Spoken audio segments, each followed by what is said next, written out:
Chilling tales for dark nights.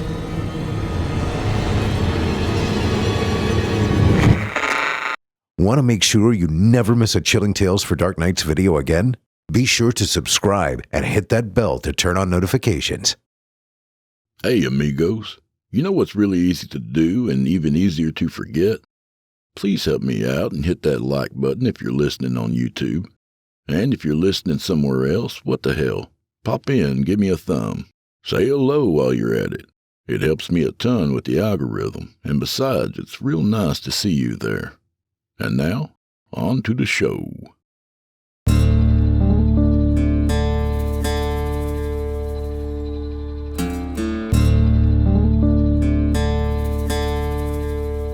Oh, shit.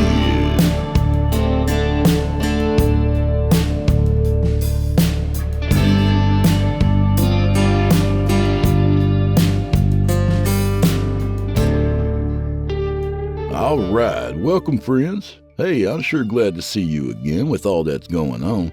Christmas right around the corner, an alien invasion in New Jersey, and all the hubbub about the new Split Tail Files book taking over the nation. Damn straight. Jump on that train if you haven't already. I'll tell you, the New York Times people are just beating down our doors asking for permission to put it on the bestseller list. I just told them to get lost. We're too cool for those big city pencil pushers. Whatever, Chester. Yeah, I guess they could have been Jehovah's Witnesses, but that was probably just a front to get access to me. Who the hell knows? And remember, if you leave a review on the Split Tail Files, we'll read it on the show. I've already got one for you later. All right. Hey, also check out simplyscarypodcast.com. $7.99 a month and you'll get our whole catalog ad-free.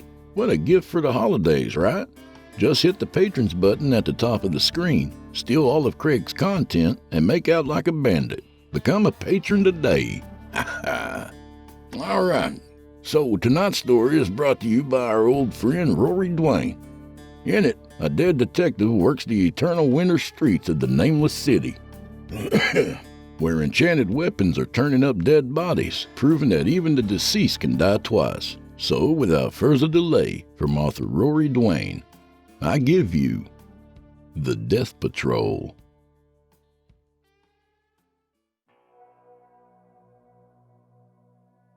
Red and blue fluorescent lights lit up the dreary scene. The Christmas tree had set fire to the apartment. Cindered presents wrapped beneath the black pine like some demon fire god's droppings. Hank held the cloth to his mouth and nose, blocking out, or at least attempting to, the fetid smell of burnt flesh. You'd think a dead man wouldn't mind death, but there you go. She was dead before the fire, he muttered, more to himself, once again stating the obvious to his partner in crime. Saul sucked his teeth. You think? He glanced down at the butcher's knife protruding from her chest. He fingered the pistol on his belt, a sure sign he held misgivings. Hank looked close at the knife's pommel and found it engraved with archaic runes. Enchanted, growled Hank. That's the second this week, added Saul. Sure as shit the chief's gonna flip his lid. Hank stood and rested his hands on his belt. The radio on his belt hissed static, the storm outside doing its job of straining their only connection to base. He picked it up and listened. As the monotonous voice droned through the airways, Hank felt tingles brush up and down his spine, like someone was walking over his grave, which just might be true. This is Detective Jones. Run that by me again, he called into the radio. Moonlight thieves on the lonely mountain. The voice still gave him the heebie-jeebies, even after almost 3 centuries on the job. Harbingers weren't known for their happy-go-lucky personalities, and he was just glad that he wasn't within earshot of the beast, as he said. Damn it. We'd best get up there. Moon won't thank us if he gets robbed again. He found it odd when the chief had informed him he was dead, and even odder when he told him that there were only two responsibilities of a death patrol officer. One was obviously caring for the dead. The second was always making sure the moon rose at midnight, on the dot, for the sun was a non-existent absence, a thing reserved for the living, and there was no such thing as warmth to a non-beating heart, so Hank didn't miss it. You'd think it would fight for itself. Saul had that look in his eye, the one that made Hank want to smack him senseless. Moonlight is our only sustenance, fool, so shut your mouth and get moving. Hank led them past the men in gray gowns, past the blue-faced priest who was holding a dead chicken in his hands, ducked under the yellow perimeter tape, and back out into the street. We ignoring the serial killer? Saul asked. We ain't ignoring shit, and he ain't a serial killer until he's murdered again. Hank pulled his peaked hat low as the icy rain pervaded every dying sense left in his brain. He hated winter, which was eternal in the land of the dead, so he always hated everything, and that suited him just fine. You're the boss, said Saul, slipping into the passenger seat. Hank hit the siren and blared off away from the sidewalk. The car skidded round a corner, narrowly avoiding hitting an old woman crossing the street. It didn't do well to maul innocent civilians in car accidents, but you couldn't kill a dead thing with mundane trivialities, like getting hit by a police car. No, you had to use enchanted weapons to murder in the land of the dead, and they weren't exactly easy to come by. They raced through the winding streets of the Nameless City, the lights spilling by in a dreary haze, the storm clouds throwing everything into a darker shade of gray than usual.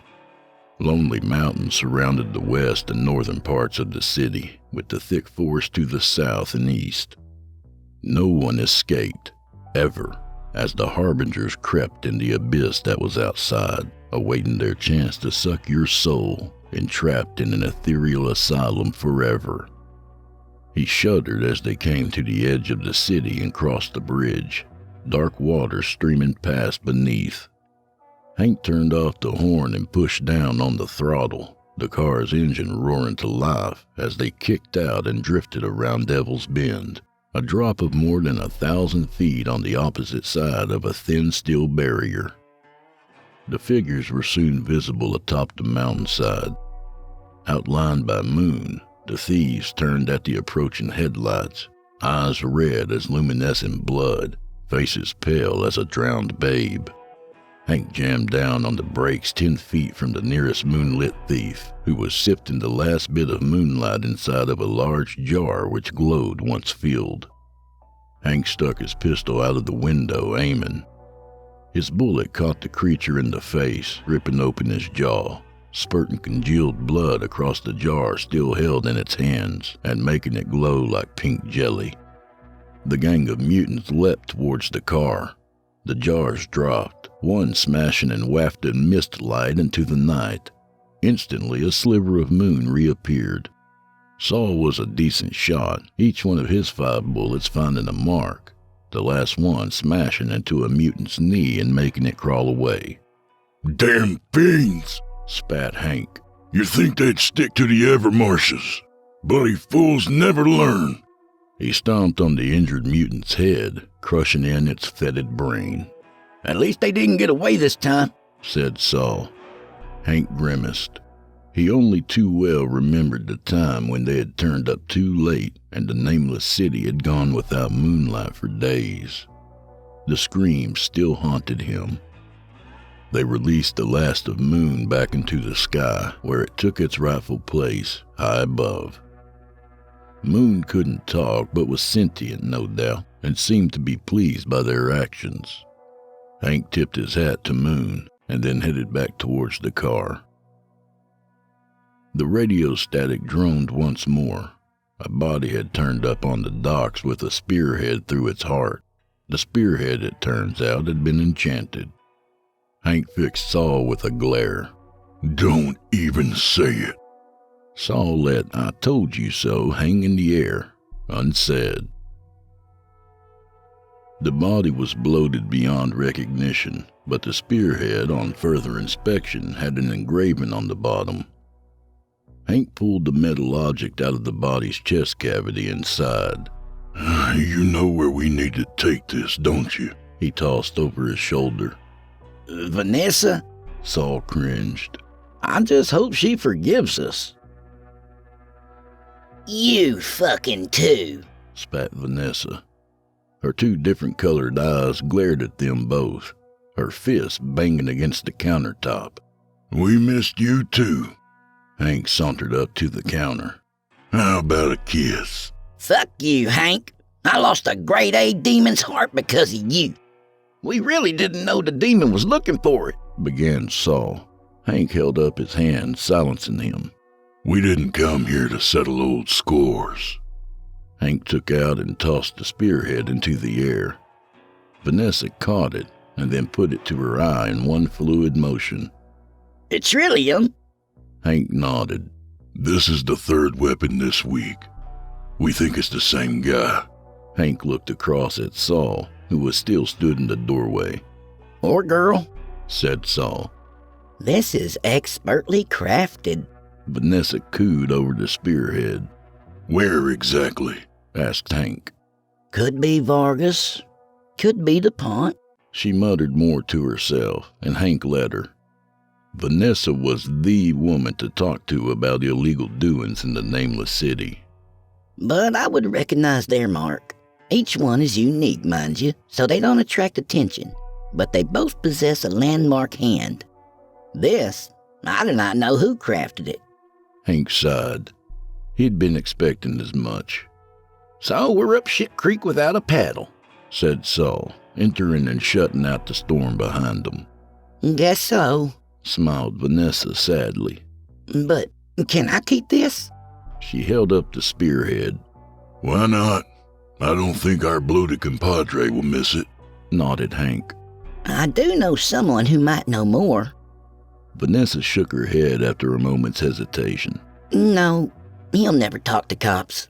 Who? Hank noted the interest in his tone and had to check himself. Spider. Vanessa hooded her eyes, trying to recall some memory or other, it seemed. I could tingle the web, see if he stirs. At what cost? Asked Hank. Your 13th sin, never confessed?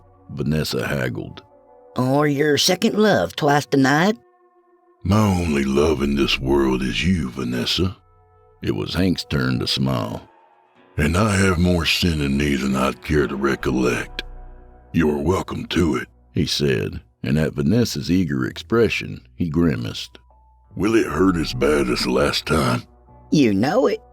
She took out a spine-looking instrument, all twist and bone, and stuck the sharp end into Hank's right ear. The pain was mind-splitting, but gone after a moment. There. That wasn't so bad, was it? She pinched his cheek. Hank looked tiredly at Saul, who looked like throwing up at any moment. Soul-sucking wasn't everyone's forte, it seemed. Let us know when you locate this spider. Hank tipped his hat to Vanessa, then led them outside. Outside, Saul huddled into his overcoat, rain pelting down hard against them as they made their way back to the car, and Hank saw the uneasy expression on his face. What? He snarled after they'd gotten in. You keep selling pieces of your soul like they're worth nothing, reprimanded Saul. Well, it's my soul to forsake, ain't it? Silence was his only answer. Back at the station, Hank was just dozing off when movement brought him back to the land of the unliving.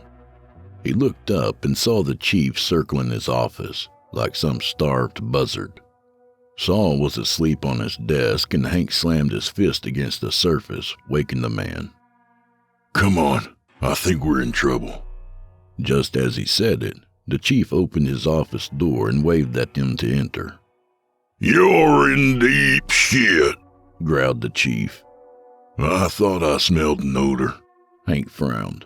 You been showering again, Saul? This is no damn time for jokes, shouted the chief. 3 dead within a week, all enchanted killings of the same origin. We have a lead. You don't have shit, hissed the chief, his pale face growing paler.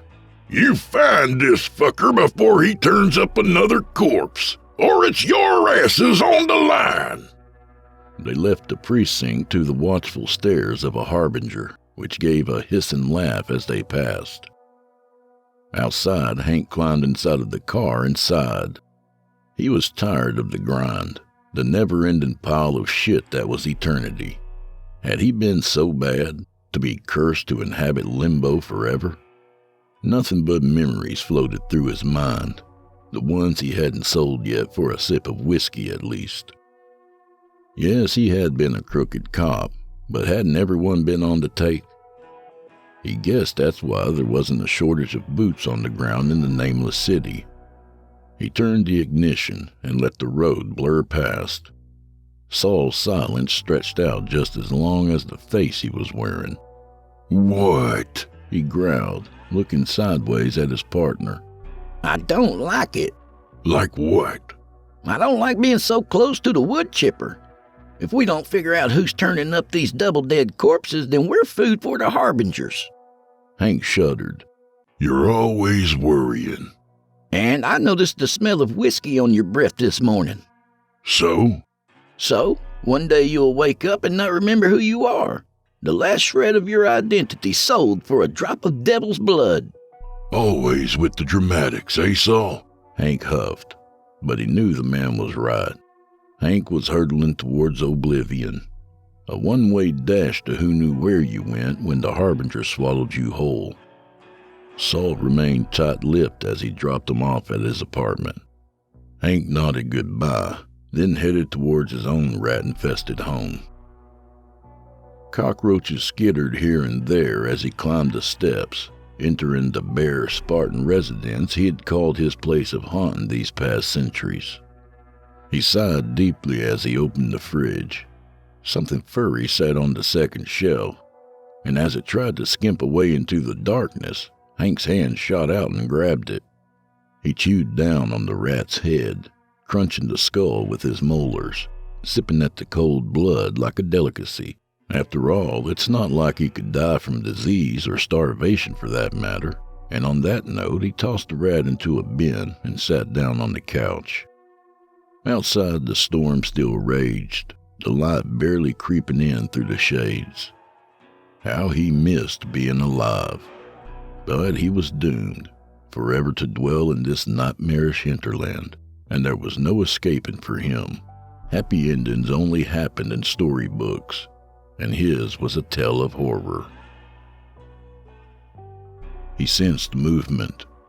Cracking open an eye, he reached for his revolver, but a shape sat in the armchair made him falter. He sat up instead and switched on the lamp, but the shape had vanished. He shivered then, colder than usual, and felt something tickle his arm. Looking down, there was a spider.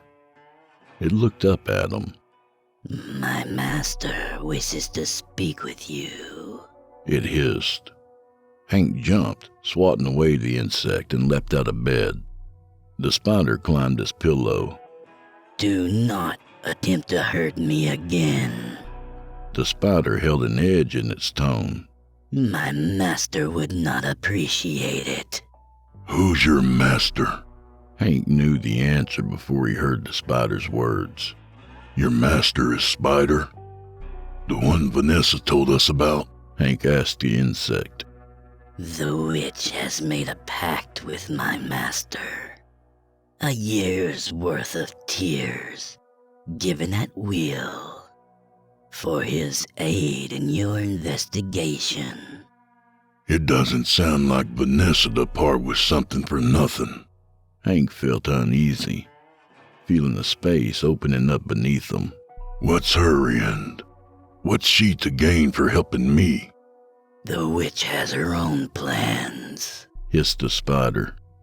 My master wants you to meet him at dusk at the highest tower in the city. Why not meet me here? Because my master must take precautions. Many eyes watching. Eyes? Whose eyes? The spider jumped then, landed on the windowsill, and before Hank could shut it, it leapt out the window, disappearing into darkness. Hank filled Saul in about his midnight visitor and their rendezvous with Spider. A talking spider? You sure you didn't dream it? Saul raised an eyebrow. Do I look like the imaginative kind? Hank growled. Later that morning, a call came in. A bus full of old people had gone missing, which of course wasn't unusual in the Nameless City, for ghouls and ghosts lay under every nook and cranny. But this so happened to be a bus full of fresh meat, what the citizens of the city called those only newly acquired to the afterlife. So Hank and Saul were the tenderfoots put onto the case, and Hank couldn't help but feel a smidge of relief being put onto fresh tracks, and not bumping his head against the reinforced window pane that was what the citizenry were naming the dockside killer. Only one of the murders had been on the docks, but try telling the delinquents that. They pulled up to the last place where the bus had been seen and canvassed the area. They hit the jackpot in the gray brick building, as an old woman had been peering out the window at the exact moment the bus had been taken. They were horrid creatures, the rheumy-eyed woman was saying. Gray, spiky hair, leather aprons, meat cleavers, and leather masks. She shuddered, and Hank knew what Saul's horrified glance meant. They were the Butchers, the worst gang of ghouls in the Nameless City, and had been wanted for centuries. They were also behind the matter of the death of Hank's old partner, and Hank had a score to settle. They switched on the radio and listened for any sighting of a bus full of bones, for the Butchers would use enchanted cleavers to eat the bodies. But no sign of the bus was forthcoming. I think we better ask this spider if he knows where the Butchers hide out, not just who this dockside killer might be, said Saul, reading Hank's thoughts. Hank nodded, switching on the siren. And as the dusk settled over the city, they roared onwards to the skylight, the highest tower in the Nameless City. The elevator grinded to a halt, and Hank and Saul exited onto the top floor of the skylight. They were greeted by a shadowed face behind the mask. The masked figure took their names and nodded, and then guided them through a maze of twists and turns. I don't like this, whispered Saul, once the figure was out of earshot. Just keep your mouth shut and your eyes open, Hank shot back. Passing down a longer corridor, they came to one of many doorways, and the figure rapped on the door gently before turning and striding away. The door silently swung inwards, and they entered a richly decorated room, velvet chairs and a chandelier hanging above. The door shut with a startling bang behind them. Friend or foe? A voice spoke from the dark recess at the back of the room. It was but a whisper, but traveled far without strain. Vanessa sent us, said Hank, not liking the scene one bit. He rested his hand on his revolver and saw Saul doing the same. The she-witch sends spies into my domain. The voice took on a menacing tone, and Hank had to force his hand away from the weapon. We are her friends, I think. Why don't you show yourself? We've nothing to hide. Hank felt surprised at how even his tone was. The shadows in the recess stirred, and what materialized before them Hank could only describe as monstrous. It had elongated limbs, 8 of them, with inky black eyes full of hunger. Sweet Jesus fucking Christ! Saul went to draw his weapon, but Hank held out his hand, stopping him. We mean you no harm, Hank said, noticing the malice rising in the creature's expression. He took out and placed his revolver on the floor, then took a step closer to it. We need information. The creature sniffed at the air. A bargain, then? Asked the spider. If you will. Nodded Hank. Hank? Saul shook his head. Sure, we can bargain. Hank held out a hand and spat in it. Spider crept 2 paces closer, its long limbs closing the distance with ease. You possess nothing of value, hissed Spider, turning away. Then it stopped, tilting its head sideways, listening. Spider turned back to them, brushing past Hank at speed and making Saul gasp as it closed its fangs shut, inches away from his face. Your eyes, said Spider. Don't you have enough of them? Saul asked, and he had a point, as the creature had a dozen. Not for keeping, but for weeping. Spider seemed to smile then, and Saul gave a shriek as it nipped at the air before his face. I cannot mourn my lost children, for I do not possess a human heart. Give me the ability to grieve, and you shall have your information. But that's impossible, snapped Hank. Nothing given, nothing taken. Leave now and be forever forsaken. Spider let out a low cackle, making the hairs on the back of Hank's neck stand on end. I'll do it, nodded Saul. A pact sealed in blood and bone. Spider moaned, rocking back on its legs. Give me what I truly own. Wait. Hank took a step, but it was too late. Spider bit into Saul's throat, ripping at the flesh, drinking his blood. And the man began to scream. Hank went to grab Spider, but it shot out one of its legs and knocked him across the room. Why, you fucking piece of vermin, he growled, jumping and grabbing hold of his revolver. He stuck it to the back of Spider's head. Give me a fucking reason. Spider ignored him, instead sucking up Saul's tears with its outstretched mandibles. And the man was livid, shouting and thrashing about, but held steady in Spider's grip. Suddenly, Spider released its grip, just as Hank pulled back on the hammer of his revolver. Saul sank to the floor, looking like a pile of skin-laden bones. You try anything like that again, and I'll blow out your brains, Hank promised. The bargain is struck. Spider turned and fled back into the dark recess. It let out a shrill moan like glass peeling against nails. Leave me to gather your information. Return at midnight, and you shall gain what you wish to know. But we haven't even told you what we want to know, Hank protested. Spider sobbed once again. Leave me before I change my mind. Hank didn't feel like pushing his luck, so he grabbed Saul by the shoulder and hauled ass out of Dodge. Hank sat alone at the bar, trying in vain to ignore the festive music playing in the background.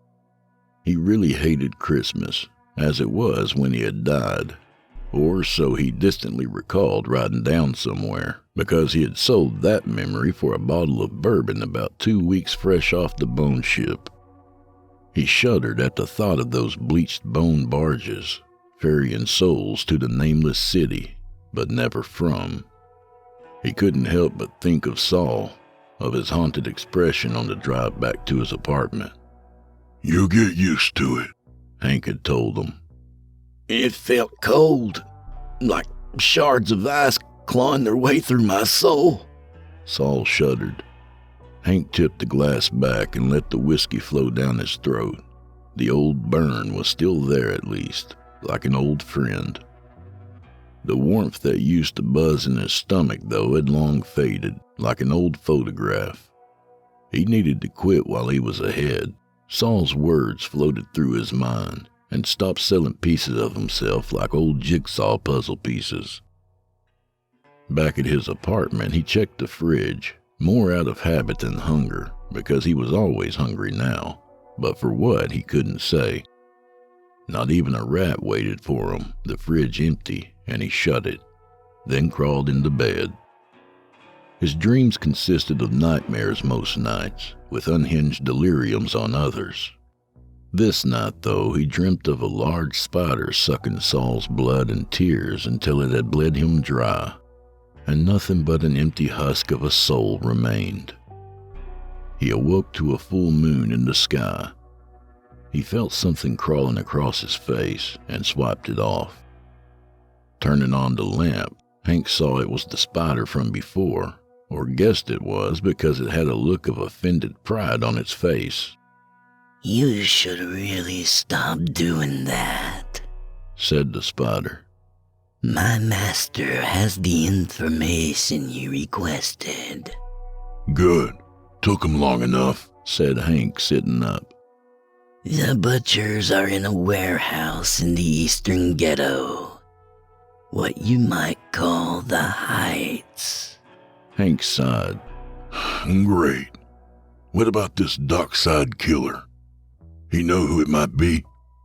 "He does not possess a name, but an alias of Ghost got caught in my master's web, and he thinks the two are linked."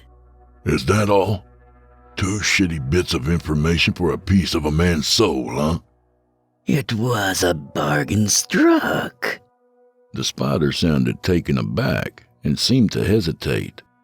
"I will confer with my master about your unhappiness with the deal." No. Just tell him. Thanks, I guess. "Very well, then." And without another word, it turned and scuttled away into the dark interior of the apartment. Hank got up and got dressed, then pulled up outside Saul's apartment. It was climbing the stairs that he passed a man in a dark leather apron, weapons jingling noisily from inside his black overcoat. A butcher. Hank let the man pass by unhindered and pulled out his revolver, pulling back the hammer. The man turned, swiped open his overcoat, revealing a multitude of weapons beneath. The butcher grabbed 2 cleavers from his belt and came screaming at Hank, who took time to aim, his bullet blasting the butcher's knee into bloody pieces. The butcher dropped the cleavers, and Hank took a wary step closer, revolver trained on the butcher's face. While it wouldn't kill him, a blast to the face would at least knock him out. Dart! Gasped the butcher. What are you doing here? Snarled Hank.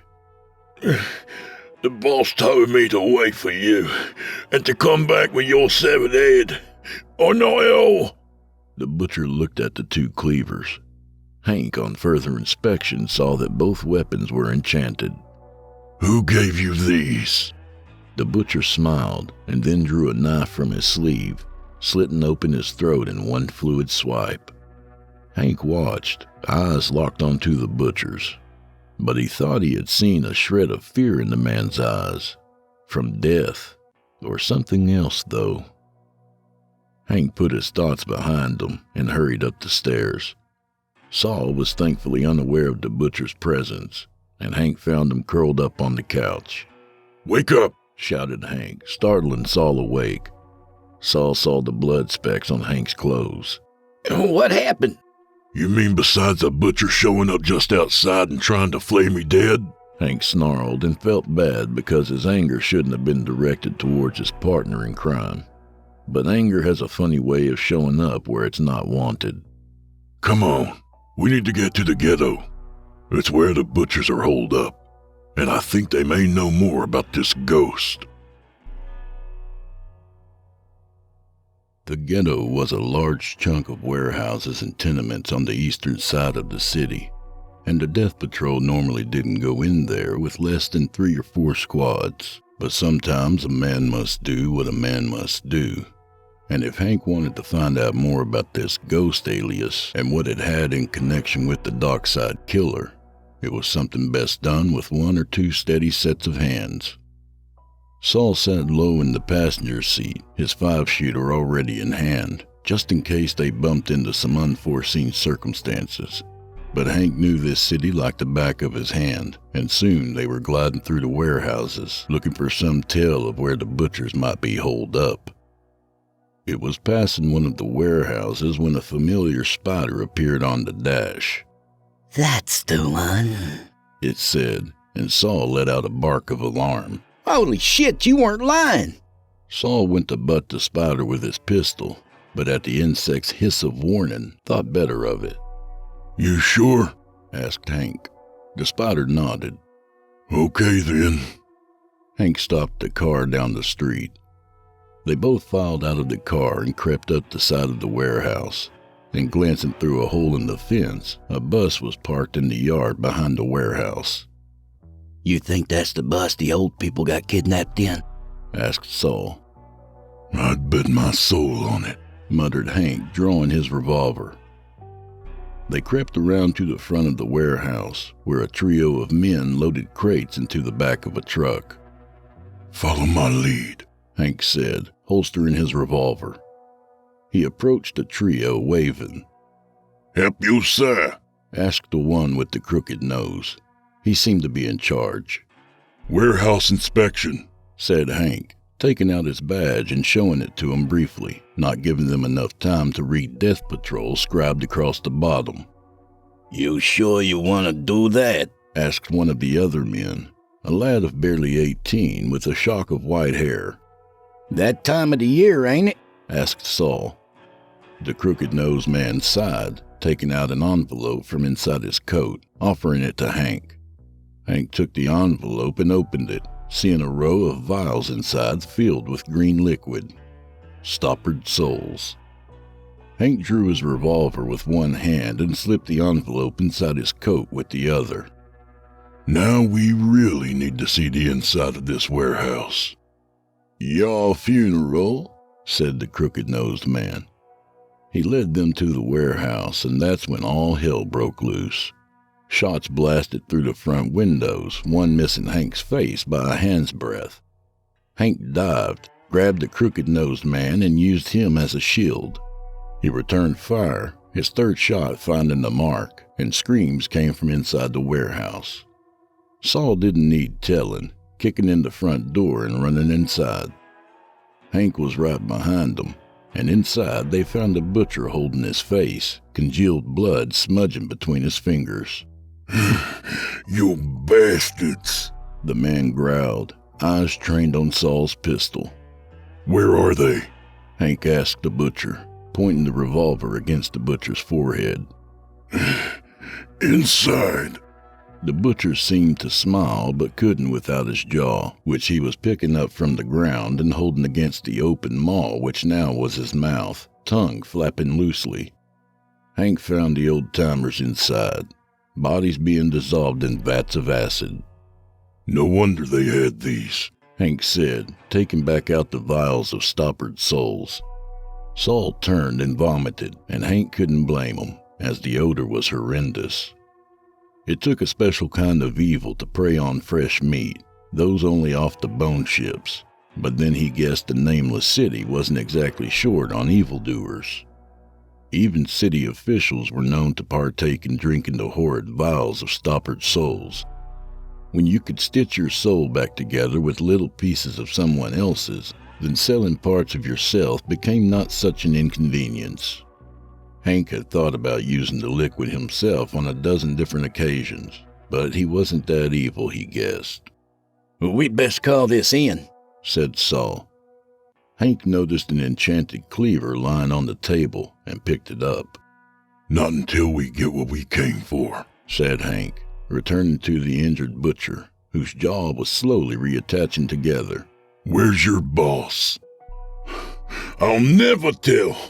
Ah! Hank chopped a cleaver into the butcher's leg, tearing the foot and tendon apart. I'll take you apart, piece by piece. Hank hissed into the butcher's face, holding the cleaver's edge against the man's face.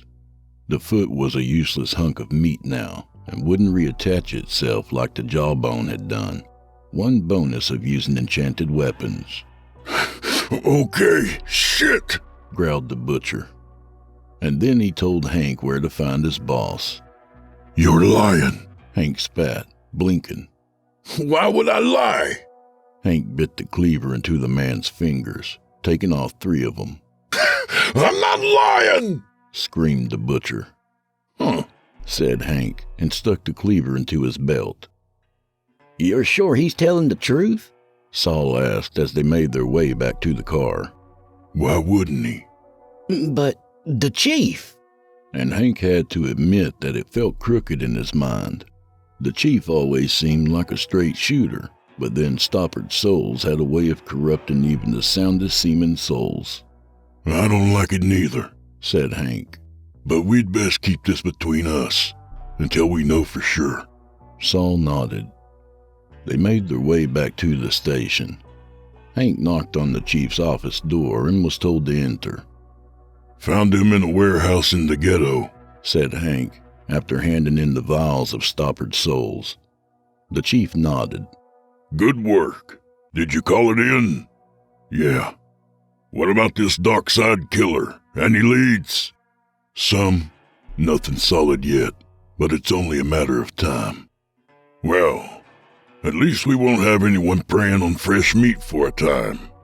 Good work, Hank. Keep it up. Thanks, Chief. Hank left the station, rejoining Saul in the car. What now? We wait. So they waited. The chief left the precinct alone and entered his car. They followed him 3 car lengths away as he made quick progress through the avenues of the city. And soon they pulled up outside a familiar shop. What in the world? Muttered Saul as the chief entered Vanessa's shop.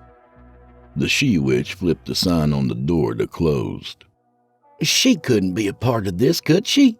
Hell knows, said Hank. They climbed out of the car and approached the shop.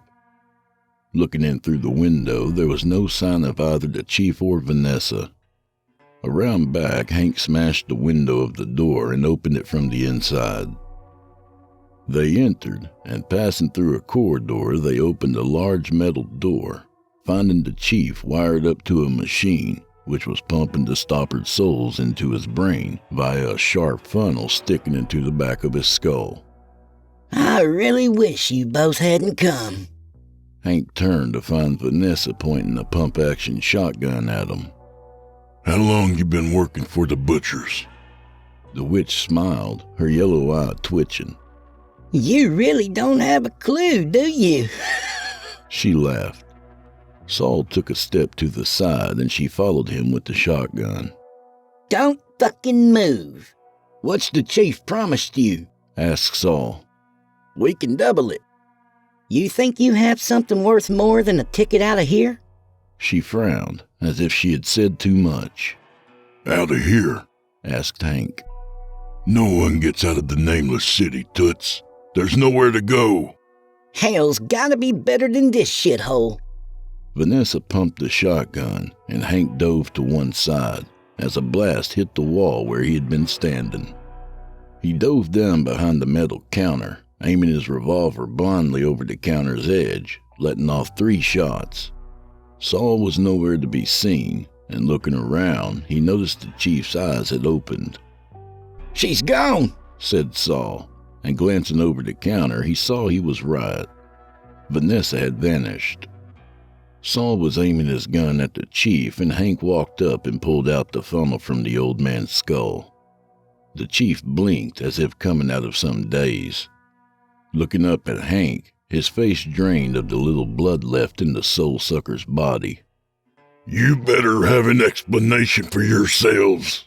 began the chief, trying to sound enraged, but that was easier said than done since he was still half lucid from the stoppered souls. Hank placed the revolver's barrel against the chief's forehead. How long you been working with the butchers? The chief sighed. You know. Of course we know. The stoppered souls was just bait. So what's Vanessa got to do with it? Hank pulled back on the hammer of his gun. You better start talking. She's the ghost. What? Asked Saul, but Hank felt the penny drop. She's been the one leaving bodies festering about the city. The chief nodded. She told me she'd let me use this contraption if I turned a blind eye. So, you're a soul sucker? Saul looked horrified. Isn't it obvious? Said the chief. It was Hank's turn to frown. The whole precinct's in her pocket, except you two, of course. The untouchables, we call you. Well then, if we can't trust anyone, said Hank, putting the revolver back in its holster, then we'd best keep a low profile. I can help you, began the chief, hope rising in his eyes. It made Hank's stomach churn, as he hadn't seen that expression for a long time, especially not in a mirror. Hank took the cleaver out of his belt. Sorry, Chief. Nothing personal. And he slammed the blade down, splitting open the chief's skull. He let the handle go, the cleaver embedded in the chief's head. The man dropped to the floor, and Hank noted the green liquid gushing from the chief's skull. Saul looked aghast. You killed him, he whispered. We can't trust anyone, said Hank, placing his hand on Saul's shoulder. It's just us now. Me and you, against the whole city. Saul smiled. Wasn't it always? So Vanessa was the dockside killer, after all the time he had spent knowing her. For almost 2 centuries, he had called her not exactly a friend, as Hank hadn't room in his empty chamber of a heart for companionship, but she had become a placid presence. It was the following day the APB came out, looking for Hank and Saul, saying they had murdered the chief in cold blood, as if blood wasn't always cold in the Nameless City. Vanessa must have informed the precinct of their doings. It made things slightly harder, as now they couldn't put on pretenses of ignorance at the precinct. Also, there was the matter of the now limited resources, where only days before they had had the whole city's police force backing them up. So be it, they were rogues, but honest ones. Well, as honest as the crooked city could muster. They kept a low profile, and it was their old friend Spider who found them first. The insect appeared in their hideout, hanging from a doorframe. I have news, the Spider told them. This better be good, Saul said. He hadn't slept in 2 days and was jittery as a June bug. Your ghost has taken refuge with the butchers and is making them a new type of weapon. The Spider seemed to smile. Enchanted bullets. And I guess your master wants something in return for her whereabouts. The Spider shook its head. My master doesn't take kindly to people stirring up the hornet's nest. It shuddered. My master is quite displeased with this ghost's doings and wants the Nameless City to be rid of her. Easier said than done, Hank told the insect. You shall have aid, said the Spider. Eyes and ears throughout the city, insect messengers, and a squad of 6 killers for hire. Killers for hire? Hank couldn't help the scorn in his voice. Goons were nefariously disloyal. Yes, hissed the Spider. They will be here within the hour. Prepare yourselves to kill this ghost. And if you are successful, my master will be eternally grateful. Great, sighed Saul. How many butchers are guarding her? The spider hesitated. We do not know exactly, but they are holed up in the tenements in the ghetto. So we just waltz into their stronghold, with nothing more than a team of snakes backing us up? Hank frowned. How do we know these killers for hire won't turncoat and play for the other team?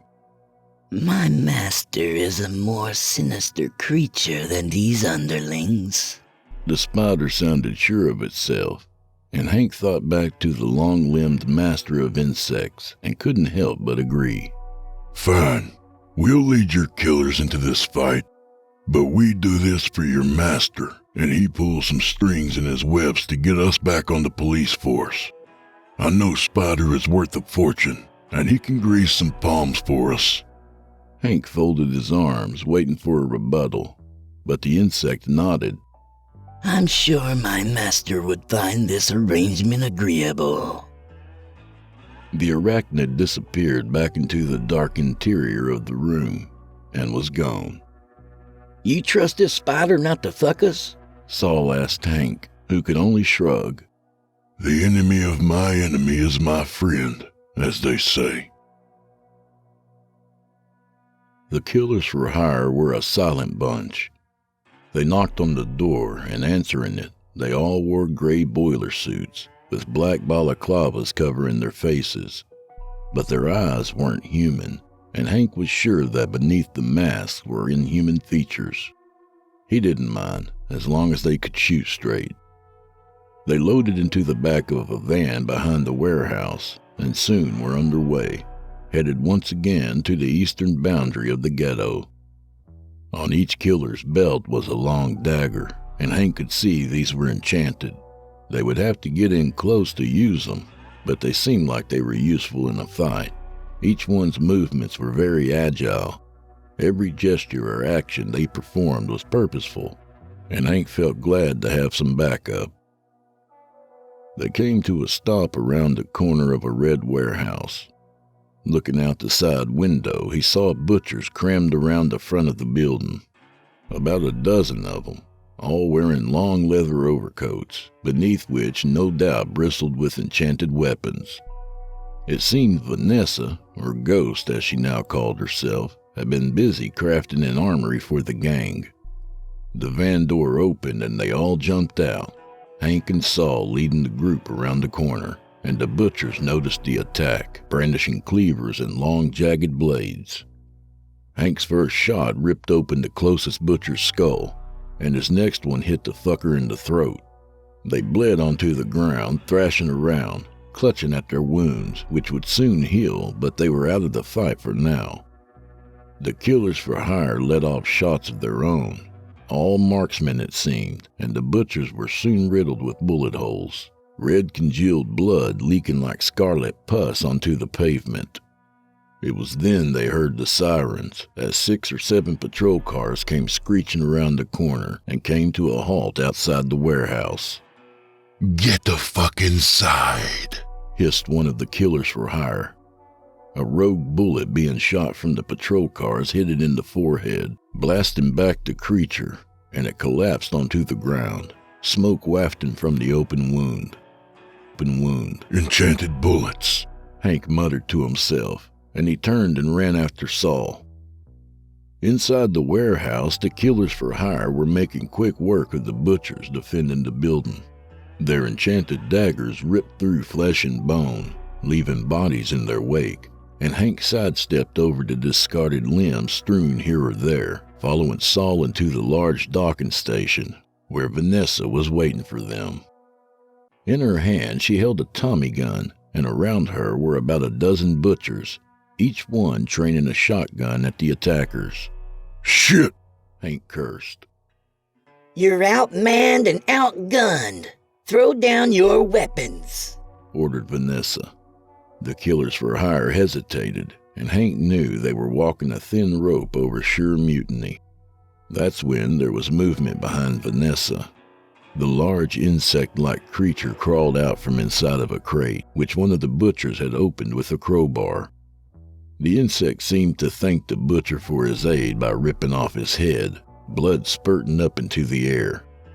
Vanessa turned and let the Tommy gun fire, bullets tearing into the insect, green goo being blasted this way and that.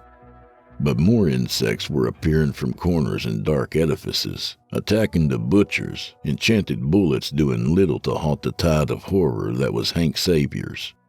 Hank snatched an enchanted dagger from one of the fallen killers for hire, running towards Vanessa. She seemed to sense the danger and turned on him, Tommy gun trained, barrel smoking, and the trigger clicked inwards as something bashed against the side of Hank, knocking him off balance. He looked up and saw Saul standing where he had stood, and Vanessa opened fire, bullets ripping through his partner's body like metal No! Hank screamed, crawling over to the blood-caked figure, gripping Saul's head in his hands. The man smiled up at him. It's fine, Hank.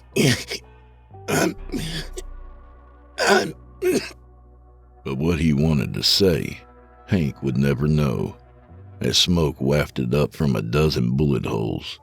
Saul's eyes faded, lost in the abyss, and he knelt over his dead comrade, anger welling up inside him. Looking around, he saw the insect army was still entangled in a fight with the butchers. Vanessa was distracted, ripping open a gigantic cockroach's shell and redecorating the wall with green goo. Hank gripped the blade tight in his fist and ran, but the woman turned just in time, and the smoking barrel was aimed right at him. But when she pulled the trigger, something white shot out of nowhere, wrapping itself around the Tommy gun and pulling it from Vanessa's hands. Hank looked but couldn't see what had aided him, but didn't think twice as he closed the distance between them. Vanessa pulled 2 enchanted blades from her belt. He swiped his blade at her face, but she ducked aside, bringing her weapon around, slicing into the side of his head. The pain was excruciating. He found himself on the floor, staring up at Vanessa, who smiled as she readied her weapons for the finishing blow. You were always in my way, always too wary, always too alert to be taken out. But I knew this day would come, and I'm glad I get to look into your eyes as I... A bullet ripped through her throat then, and she clawed at the blood leaking out, her eyes wide with panic. She dropped to the floor, gasping, and her death throes soon fell still. He glanced around and saw Saul was gripping an enchanted pistol. The man nodded at him before slumping to the ground, his eyes drooping. Green liquid gushed out from his open mouth, and Hank approached, seeing a vial of stoppered souls gripped in Saul's other hand. His partner had been a soul sucker, it seemed, having cheated a final death, if only for a moment, but living long enough to have saved his life. Hank closed Saul's eyes and sighed. The gun salute rang out through the wintry air, rifle spitting lead up into the sky, and a lone coffin was placed onto the barge. Hank watched with a sense of grief welling up in his chest as Saul's coffin floated into the mist, headed for the unknown tides of the eternal sea. An ancient man approached him, face wrinkled to confusion, the weathered skin creasing up as the man tried to smile. So you're the new chief? Asked Hank. Yes, Nodded the officer.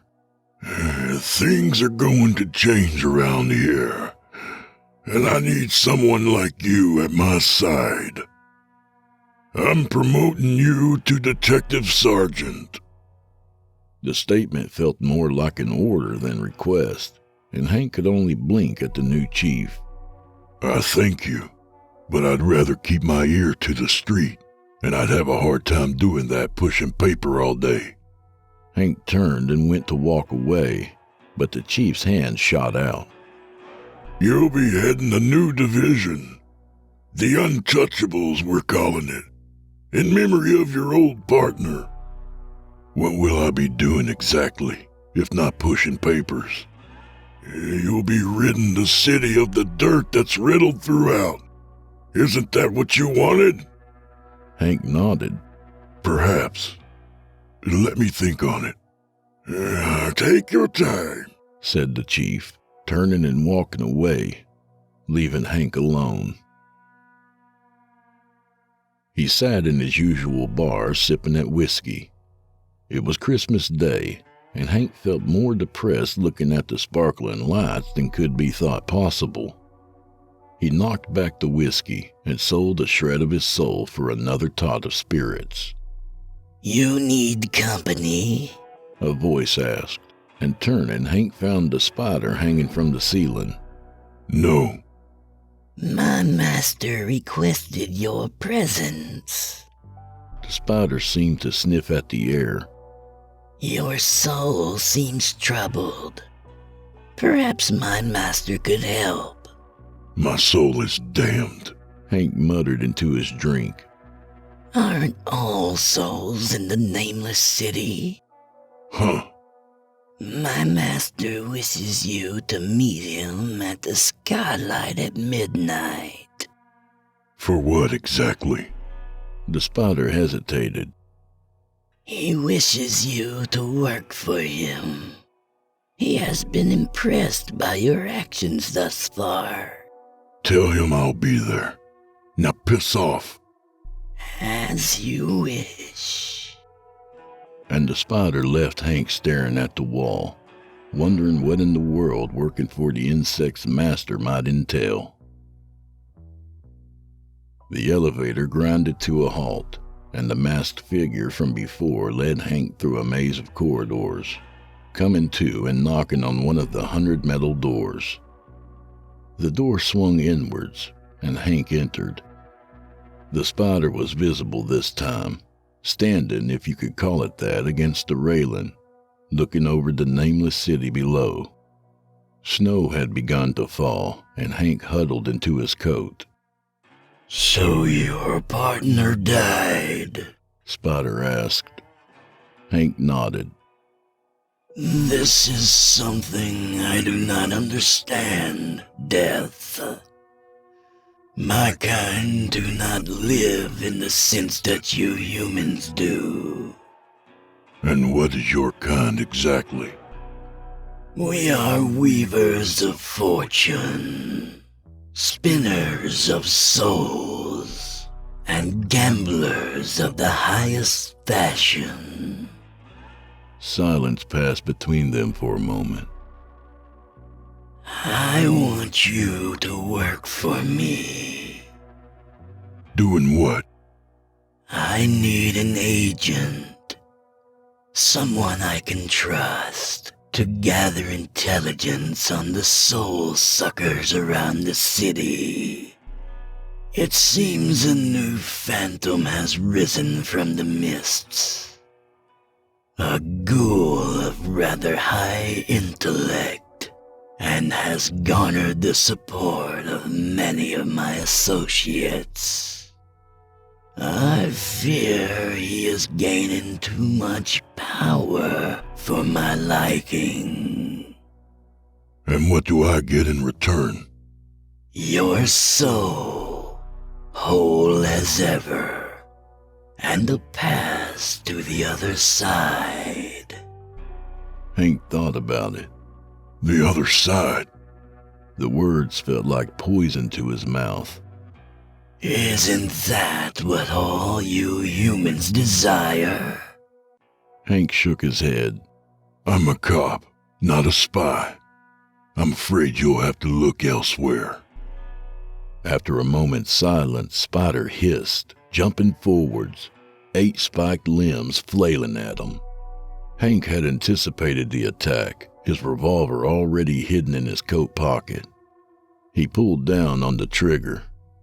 Enchanted bullets ripped into Spider's body. The monster fell back, letting out a blood-curdling scream, before dropping to the floor. And who said his kind couldn't be killed? Frank pulled the car up to the precinct and entered.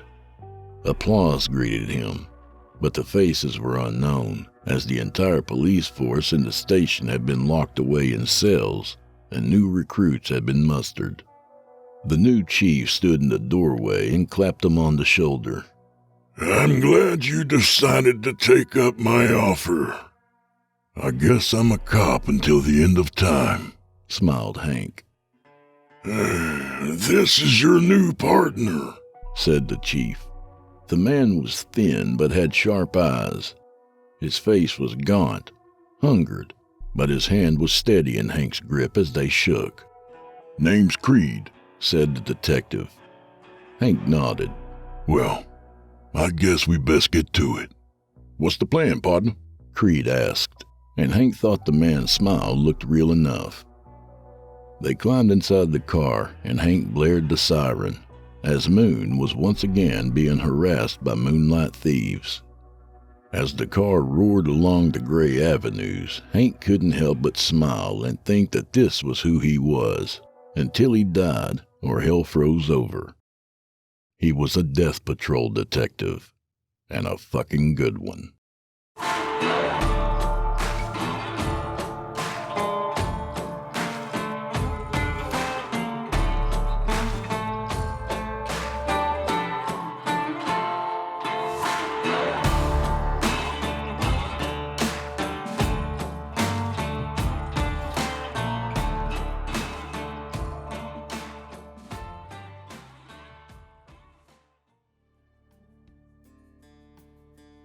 And that was The Death Patrol by our old pal Rory Dwane.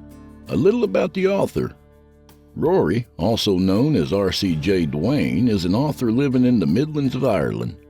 He's currently writing a young adult novel based on a dream he had, titled Delvere, College of Dreams and Magic.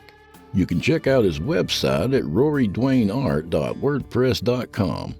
And you can find him on Facebook, YouTube, and Patreon as well.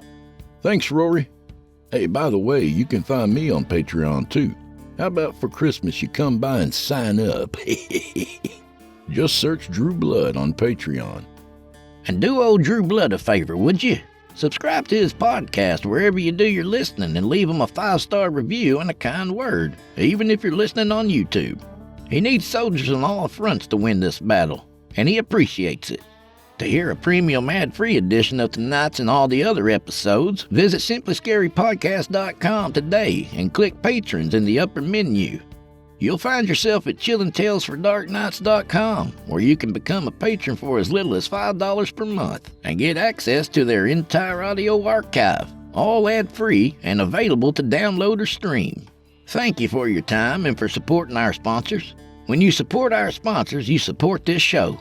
If you happen to use Facebook, Twitter, Instagram, or YouTube, you can follow and subscribe to Chillin' Tales for Dark Nights there, where you'll get all the latest updates and new releases and have the chance to interact with them each and every week. Oh, and you can find Drew Blood on Facebook and Instagram, and sometimes Twitter. The Drew Blood's Dark Tales podcast is accepting submissions, friend. If you've got a story or two you'd like to be featured on the show, send it to drewbloodhorror@gmail.com. If selected, you'll get the full treatment, 10 bananas.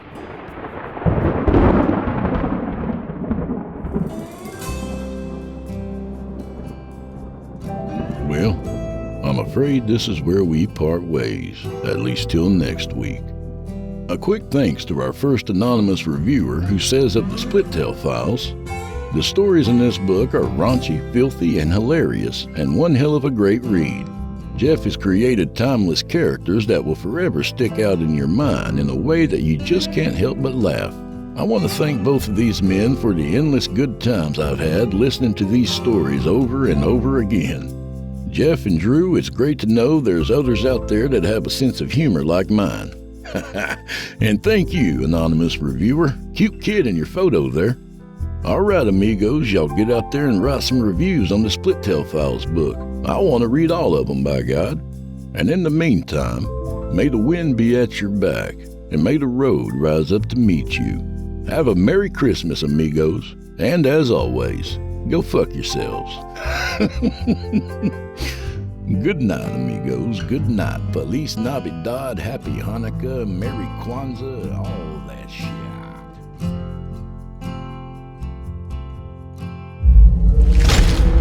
Chilling tales for dark nights.